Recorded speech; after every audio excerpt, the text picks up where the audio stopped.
बच्चों, आज की कक्षा में आप सबका स्वागत है। हम लोग पिछले वीडियो में त्रिकोणमिति से संबंधित त्रिकोणमितीय अनुपात का अध्ययन किया था। आज हम लोग किसी समकोण त्रिभुज पर आधारित उनकी भुजाओं के अनुपात के साथ साथ पाइथागोरस के प्रमेय के संबंध का भी अध्ययन करेंगे। आइए हम देखते हैं किसी समकोण त्रिभुज में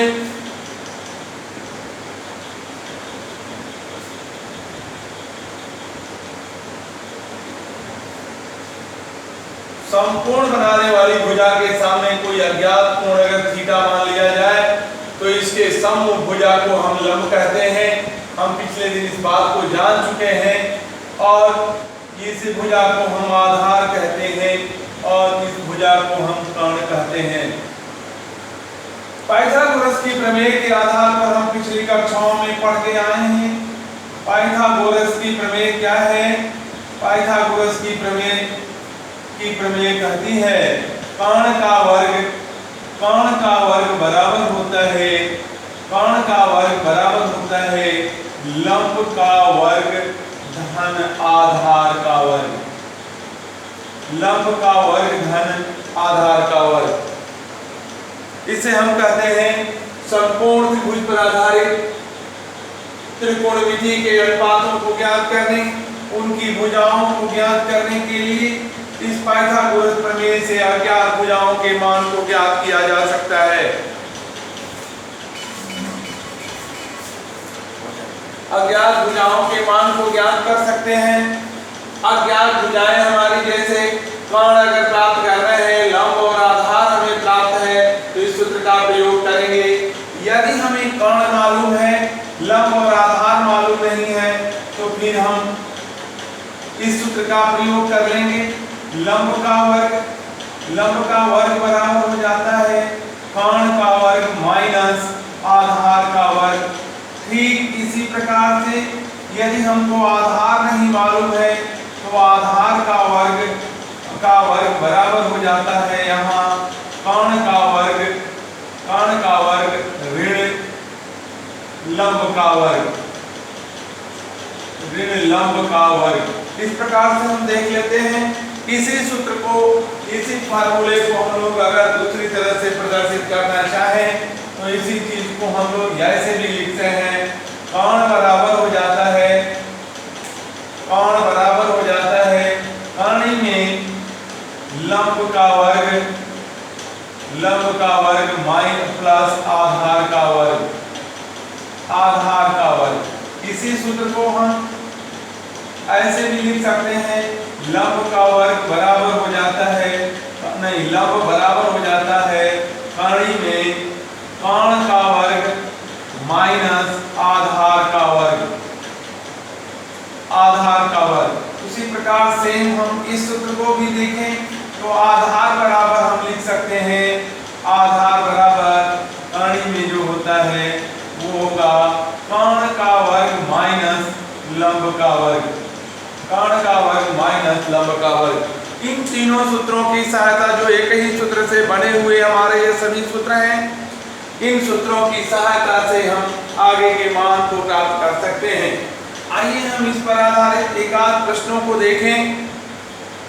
जैसे हमें यह दिया गया हो sin a बराबर 3/5 तो शेष सभी त्रिकोणमितीय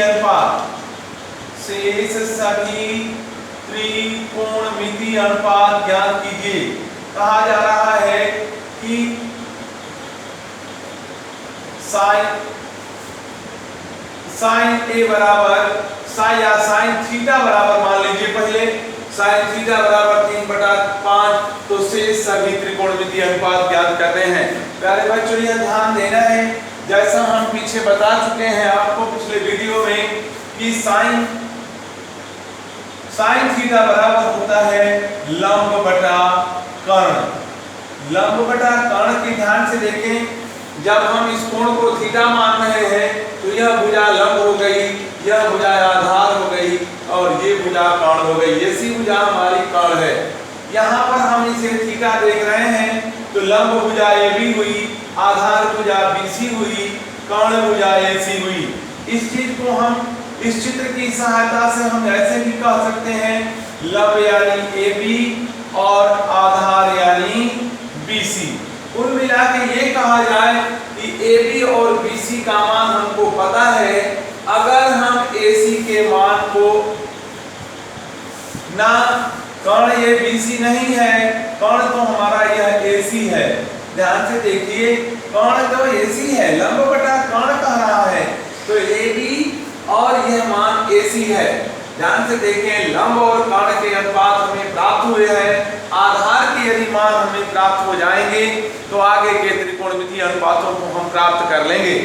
आधार के मान को प्राप्त करने के लिए अपने इन सूत्रों की ओर ध्यान दीजिए। चाहे इन तीनों में से किसी एक सूत्र का प्रयोग करिए अथवा इस सूत्र में से किसी एक का प्रयोग करिए। हमको आधार प्राप्त करना है। आधार प्राप्त करने के लिए आइए हम इसी सूत्र का प्रयोग करके देखते हैं। तो आधार का वर्ग बराबर हो जाएगा कर्ण का वर्ग माइनस लंब का वर्ग। लंब का वर्ग आप यहां देख लो, ये लंब है 3 और कर्ण है 5। ये मान 3 है और ये मान 5 है। आ जाइए देखते हैं हम लोग। कर्ण का 5 का वर्ग हो जाएगा, 3 का वर्ग हो जाएगा, यानी 25 होगा, माइनस 9 होगा, यानी 16 होगा। और जब हम लोग केवल आधार निकालेंगे तो आधार ये कर्ण में 16 होके बराबर 4 प्राप्त हो जाएगा। ये आधार हमारा 4 हो गया। हमने इस सूत्र का प्रयोग किया था। आइए हम आपको दूसरे सूत्र का प्रयोग करके दिखा देते हैं, जिससे हम लोग सीधे प्राप्त कर लेंगे। यह आधार बराबर हमारा दूसरा सूत्र है, इसी को सीधे पहले ही कर्ण में ले लिया गया है। कर्ण का वर्ग माइनस लंब का वर्ग। ध्यान से देखिए, कर्ण कर्ण में ले लीजिए, लंब का वर्ग वही 5 का वर्ग माइनस 3 का वर्ग, 5 बचे 25 और माइनस 9 बराबर कर्ण में 16 बराबर 4। इस प्रकार भी आपका आधार का मान 4 आया। इस प्रकार भी आधार का मान 4 आया। चाहे आप जिस विधि का प्रयोग कर लीजिए, आधार आपको पता हो गया कि 4 हो जाएगा। यहाँ भी 4 है, यहाँ भी 4 है। अब हमको आधार का मान 4 प्राप्त हो गया। हमको केवल एक त्रिकोणमितीय अनुपात दिया हुआ है, साइन थीटा। बचे हमारे कितने हैं? cos theta, tan theta, cot theta, sec theta और cosec थीटा मान बचे हुए हैं। इन मानों को प्राप्त करने के लिए हमें अपने पीछे बातों पर ध्यान देना होगा। पीछे की बातें हैं, साइन थीटा तो बराबर तो लंब बटा कर्ण होता है। फिर cos थीटा बराबर क्या होता है? बताया गया है आपको, cos थीटा बराबर होता है आधार बटा कर्ण, अर्थात ये होता है BC बटा AC। इसी प्रकार tan थीटा बराबर लंब बटा आधार, यानी AB बटा BC हो जाएगा। इसी प्रकार cot थीटा tan थीटा का उल्टा होता है, तो cot थीटा tan थीटा का उल्टा करने के लिए हम BC बटा AB करेंगे। sec थीटा cos थीटा का उल्टा होता है, अर्थात यहाँ AC बटा BC हो जाएगा। इसी प्रकार cosec थीटा sin थीटा का उल्टा होता है, तो sin थीटा बराबर यहाँ आपने देखा कि AB बटा AC, तो फिर क्या हो गया यहाँ AC बटा AB। यदि जब हमको इतना प्राप्त मान जानकारी हो जाती है तो इनके मानों को चित्र की सहायता से हम यहाँ भर देते हैं। आइए, BC की वैल्यू 4 है, 4, AC की वैल्यू 5 है। इस प्रकार cos थीटा का मान हो गया 4 बटा 5, tan थीटा का मान AB बटा BC यानी 3 बटा 4। इसी प्रकार cot थीटा उलट दीजिए, 4 बटा 3, sec थीटा AC बटा BC। AC की वैल्यू आपको 5 मिली है, BC की वैल्यू 4 मिली है, 5 बटा 4। इसी प्रकार 5 बटा 3। हमारे शेष सभी ये 5 जो 6 त्रिकोणमितीय अनुपात हुआ करते हैं, उन 6 में से यदि एक हमको दिया रहेगा तो हम इसके आधार पर 5 को प्राप्त कर सकते हैं। नोट कर लीजिए। प्यारे बच्चों, आप दूसरे सवाल की ओर ध्यान दें। सवाल हमारा है त्रिभुज ABC, कहता है कि एक समकोण त्रिभुज ABC है। सवाल मैं पोस्ट कर दूंगा, आप पढ़ लीजिएगा। में कोण B बराबर 90 डिग्री है। और दूसरा सवाल कहता है कि AB का मान BC के मान के बराबर है। यह AB का मान BC के मान के बराबर है। तो साइन A और cos A का मान पूछा जा रहा है। साइन A और cos A का मान पूछा जा रहा है।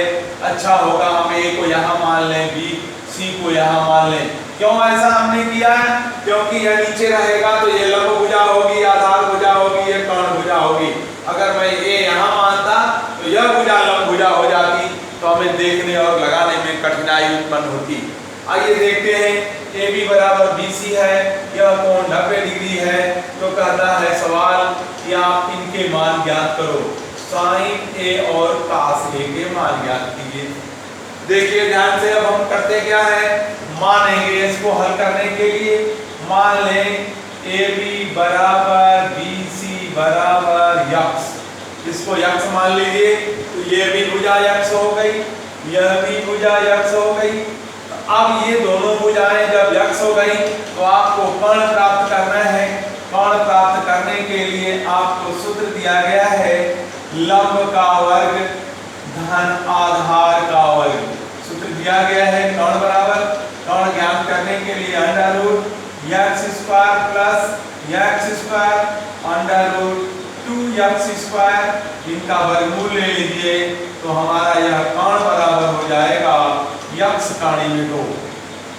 x काणी में 2 आपकी जब वैल्यू यह प्राप्त हो गई, अब ये कर्ण का मान हो गया हमारा x काणी 2। अब आपको साइन A निकालना है। हम लोग जानते हैं साइन A बराबर होता है क्या, लंब बटा कर्ण हुआ करता है।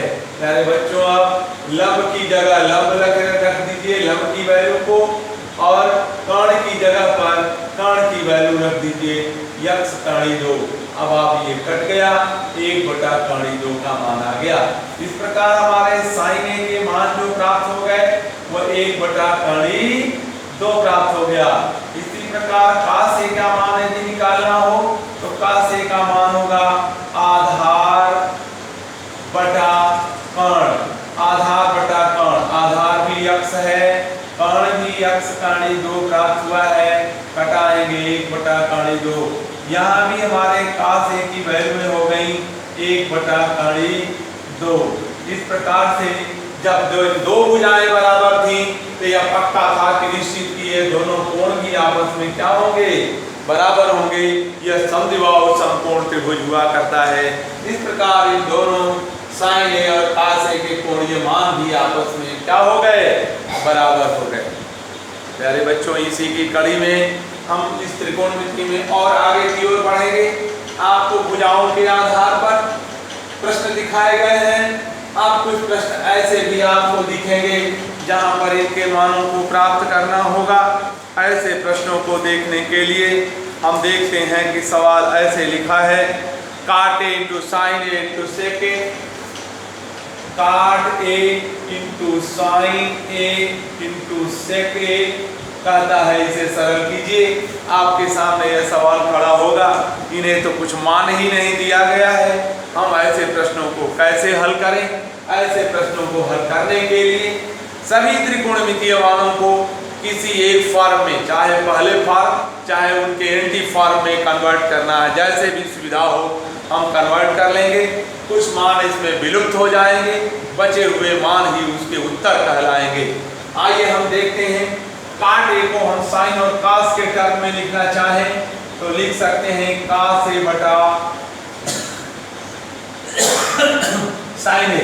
चूंकि होता है tan A बराबर होता है साइन A बटा cos A होता है, और इसी के जगह पर यदि cot A बराबर कहें तो ये cos A बटा साइन A हो जाता है। ये मान यहाँ से उठा के ला के यहाँ रख दिया गया है। इंटू का अर्थ है गुणे है, साइन A पहले फॉर्म में है, जिस प्रकार छोड़ देंगे। सेक के जो ये cos का उल्टा होता है इसको बदल दें, 1 बटा cos A कर देंगे। अब देखिए कुछ कटेगा, cos A से cos A, sin A से sin A, बराबर आया उत्तर A। ऐसे भी आपको प्रश्न परीक्षाओं में पूछे जाते हैं कि ऐसे लिखा हुआ है, इनका मान क्या होगा। ऐसा मान लीजिए एक सवाल ये हुआ, दूसरा सवाल इसी प्रकार से एक दिखाई दे रहा है, sec A into 1 upon sin A कहता है इनका मान क्या होगा। sec A into 1 upon sin A, नहीं केवल sin A रखिए, केवल sin A रखिए, यहाँ sin A रखिए, sec A into sin A, इसको सरल करेंगे तो क्या होगा। आपको देख करके लग रहा है कि इसे दोनों ही तो अपने अपने फॉर्म में है, हम इसे क्या कर सकते हैं, लेकिन हम कर सकते हैं sec A को लिख सकते हैं 1 upon cos A और sin A को लिख सकते हैं sin A, जस का तस पहले फॉर्म में। इस प्रकार इनका गुणन को गुणा कर देंगे तो प्राप्त होगा sin A upon cos A।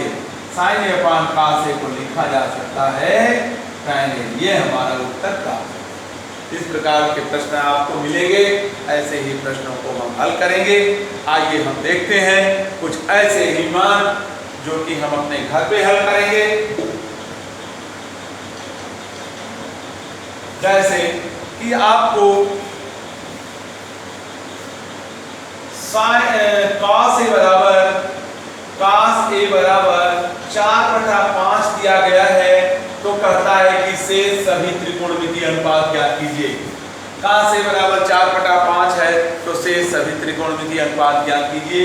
इसी प्रकार से tan, दूसरा सवाल अगर आपका है tan थीटा बराबर 5/13 5/12 हो तो शेष सभी त्रिकोणमितीय अनुपात ज्ञात कीजिए। आगे के सभी मानों को cos, tan, sin वगैरह वगैरह ज्ञात करने हैं। कुछ प्रश्न आपको ऐसे भी मिलेंगे जैसे कि cos A का मान दिया गया है, cos A का मान cos A बराबर दिया गया है 4/5, तो कहा जा रहा है सिद्ध करो कि क्या होगा। सिद्ध करने के लिए एक सवाल है tan A बटे 1 plus tan square, tan A बटा 1 प्लस tan A स्क्वायर बराबर, इनको सिद्ध करना है sin A बटे sec A, sin A बटा sec A, sin A बटा sec A। इसमें क्या करेंगे, ऐसे सवाल आप लगाइए, नहीं आएगा अगले दिन हम देखेंगे। करेंगे क्या, cos A के 4/5 की सहायता से पाइथागोरस प्रमेय को अप्लाई करके tan A, sin A और sec A का मान प्राप्त करेंगे। इसके बाद लेफ्ट हैंड साइड में tan A के मान को रख करके जो मान आएगा प्राप्त करेंगे, और इसी प्रकार राइट हैंड साइड का भी प्राप्त करेंगे। देखेंगे कि लेफ्ट हैंड साइड के मान राइट हैंड साइड के मान के बराबर हो जाएंगे, तो ये हमारा सिद्ध हो जाएगा। धन्यवाद।